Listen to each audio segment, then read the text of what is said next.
This is Chapter 1 of Hattie Big Sky by Kirby Larson. December 19, 1917, Arlington, Iowa. Dear Charlie, Miss Simpson starts every day with a reminder to pray for you and all the other boys who enlisted. Well, I say we should pray for the Kaiser. He's going to need those prayers once he meets you. I ran into your mother today at Uncle Holt's store. She said word is you are heading for England soon, France after that. I won't hardly be able to look at the map behind Miss Simpson's desk now. It will only remind me of how far you are from Arlington. Mr. Whiskers says to tell you he's doing fine. It's been so cold, I've been letting him sleep in my bedroom. If Aunt Ivy knew, she'd pitch a fit. Thank goodness she finally decided I was too big to switch, or my legs would be striped for certain. You should see Aunt Ivy.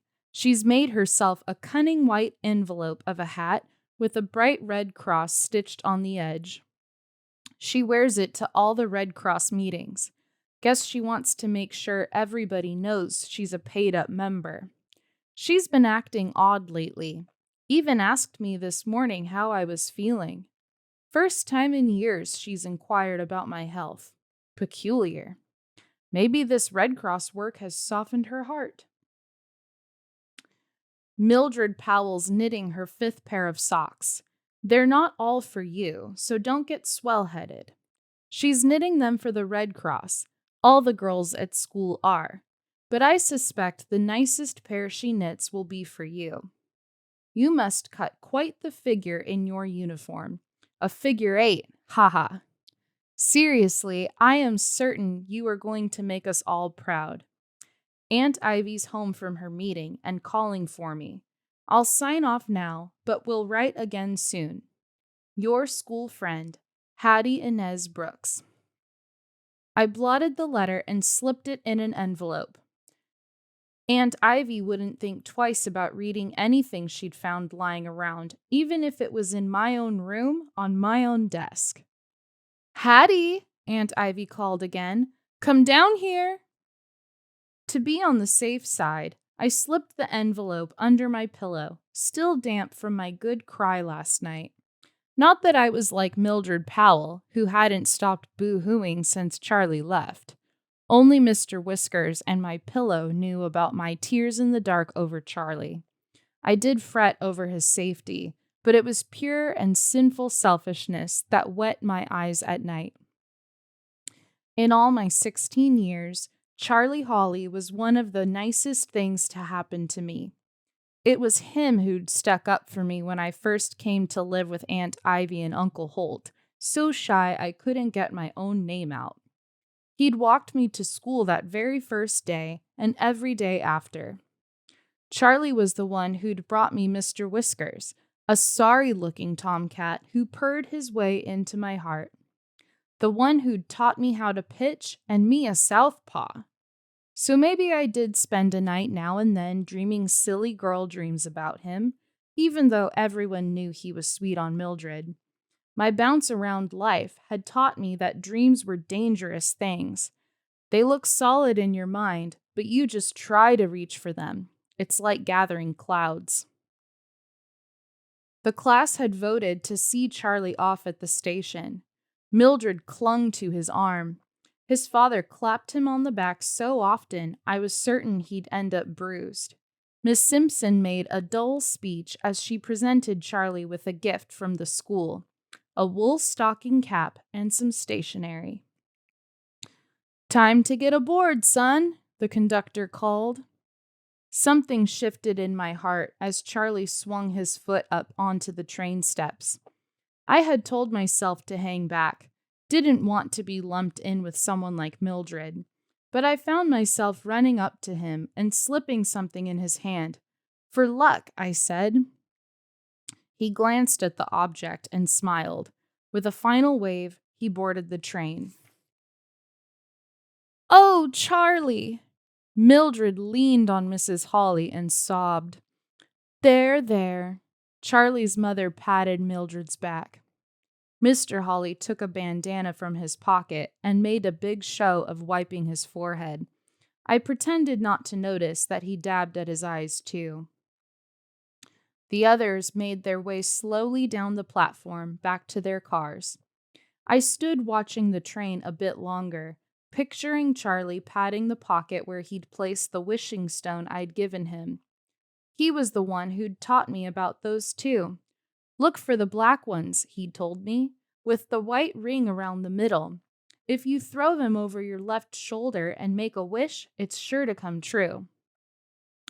He threw his wishing rocks with abandon and laughed at me for not tossing even one. My wish wasn't the kind that could be granted by wishing rocks. And now 2 months had passed since Charlie stepped on that train. With him gone, life was like a batch of biscuits without the baking powder. Flat, flat, flat. Hattie? Aunt Ivy's voice was a warning. Yes, ma'am. I scurried down the stairs. She was holding court in her brown leather chair. Uncle Holt was settled into the hickory rocker, a stack of newspapers on his lap. I slipped into the parlor and picked up my project, a pathetic pair of socks I'd started back in October when Charlie enlisted. If the war lasted 5 more years, they might actually get finished.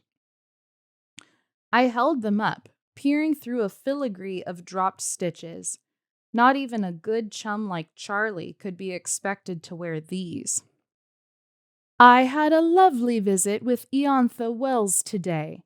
Aunt Ivy unpinned her Red Cross hat. You remember Iantha, don't you, Holt? Uncle Holt shook the newspaper into shape.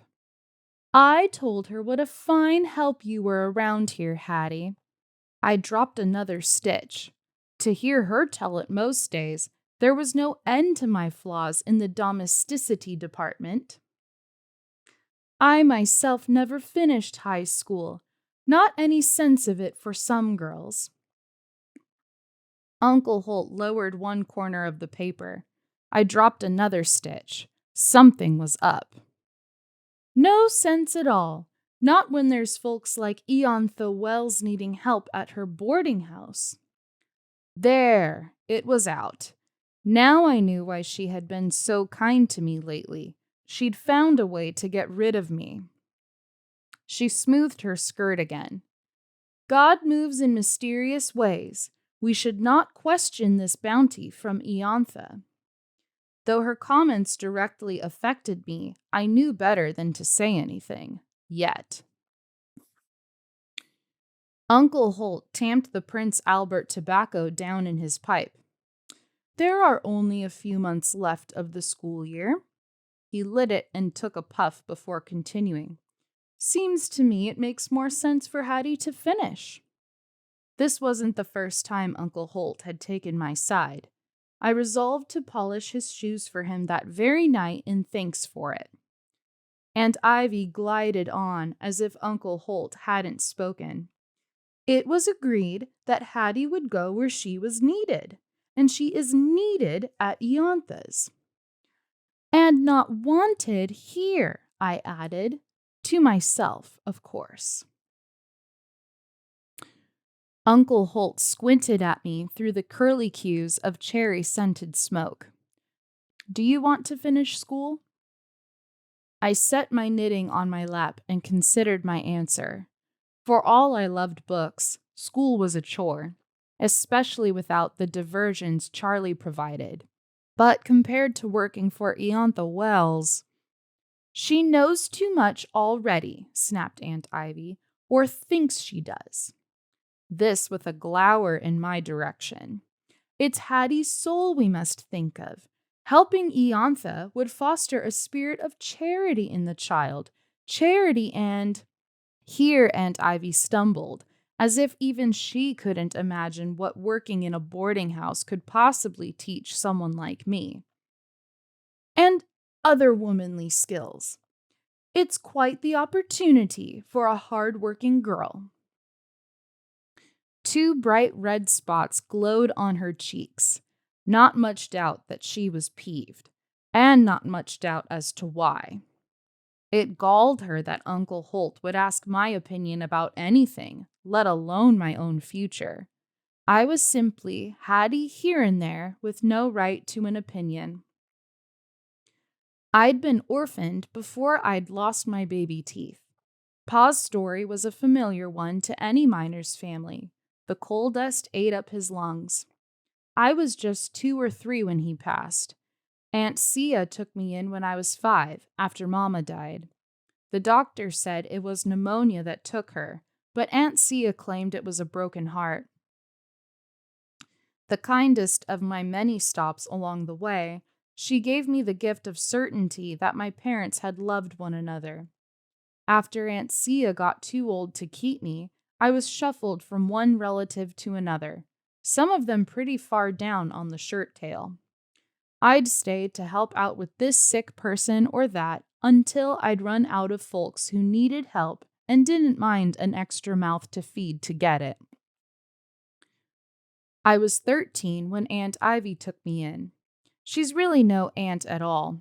Uncle Holt's a distant cousin. She couldn't resist the opportunity to do her Christian duty. Nor could she resist the opportunity to remind me every single day that I had nothing and no one. I should count my blessings, she lectured. Well, I did count them. The first blessing I counted every day was that she and I weren't related by blood. The room grew so quiet I could hear Uncle Holt's pipe click against his teeth. He blew out a puff of sweet smoke and then spoke. I suggest we all sleep on it. Aunt Ivy wouldn't cross Uncle Holt, not in front of me. She flounced in her chair. Whatever you say, Holt. He fussed with his pipe and then with the papers on the pipe stand next to his chair. Where did I put that? Put what, Holt, dear? Aunt Ivy's voice could shatter glass. Letter. Came for Hattie today. A pile of newspapers cascaded to the floor. For a general store clerk, Uncle Holt read more than any human being I knew. I was crazy about reading myself, but my taste ran to novels. Uncle Holt favored newspapers. He was the one who'd first warned about war in Europe. Said any fool could see it coming if he paid attention. Me, I hadn't paid attention until Charlie up and enlisted. Guess I know what category that puts me in. A letter, I said. Maybe from Charlie. For Hattie? Asked Aunt Ivy. Uncle Holt ignored her outstretched hand and delivered the envelope directly to me. Whoever is it from? Aunt Ivy demanded. Someone in Montana. Uncle Holt disappeared behind the Arlington News, his signal that he was done with conversation for the evening. I opened the envelope. There were 2 letters inside. The first was dated November 11, 1917. Your uncle asked that I get the enclosed to you when he passed. It's the least I could do to repay him for his many kindnesses. If you decide yes, me and my husband Carl will help all we can. Most sincerely yours, Paralee Johnson Mueller. Decide yes about what? I unfolded the second letter. My dear Hattie, you will no doubt have forgotten me. I am your mother's only brother. Had I married and led a proper life, I would have sent for you long ago. I will not sugarcoat things. I have been a scoundrel. But here in Montana, I've made a new life. Wouldn't you know that as soon as I got a claim staked and a place built, the doc here would tell me this cough was going to kill me? You and I have something in common besides the right blood. Neither of us had a proper home of our own growing up. You orphaned and me leaving home after 6th grade. You will think I have never thought of the niece in Iowa, but this letter will show you I have. If you come out here to Vita, you will find my claim.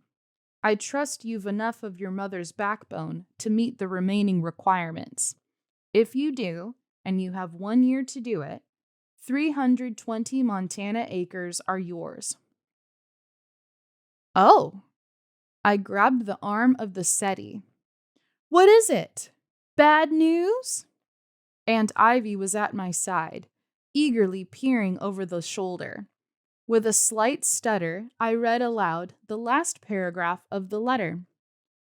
"Being of sound mind, I do hereby leave to Hattie Inez Brooks my claim and the house and its contents, as well as one steadfast horse named Plug and a contemptible cow known as Violet. Signed, Chester Hubert Wright, uncle to Hattie Inez Brooks. Postscript, H. Bring warm clothes and a cat." Aunt Ivy snatched the letters from my hand. I was too stunned to react. 320 acres, a home of my own, Montana. "It's ridiculous," she pronounced. "Besides, I've promised Iantha you will work for her." "Seems like quite an opportunity for a hard-working young girl." There was a whisper of a wink in Uncle Holt's voice.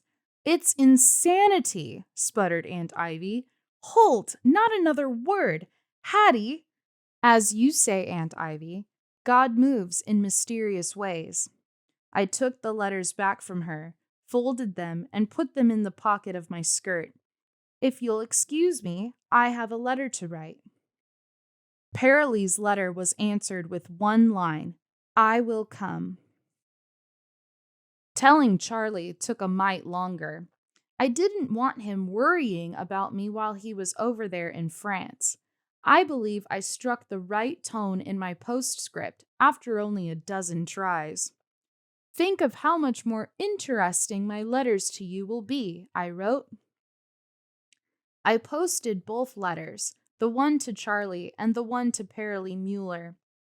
Paralee's return letter arrived promptly, and with the promise to meet me at the train depot in Wolf Point and take me the rest of the way to Uncle Chester's claim.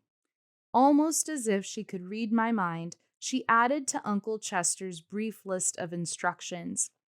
"As far as what to bring with you, your uncle has most everything needed for running a house.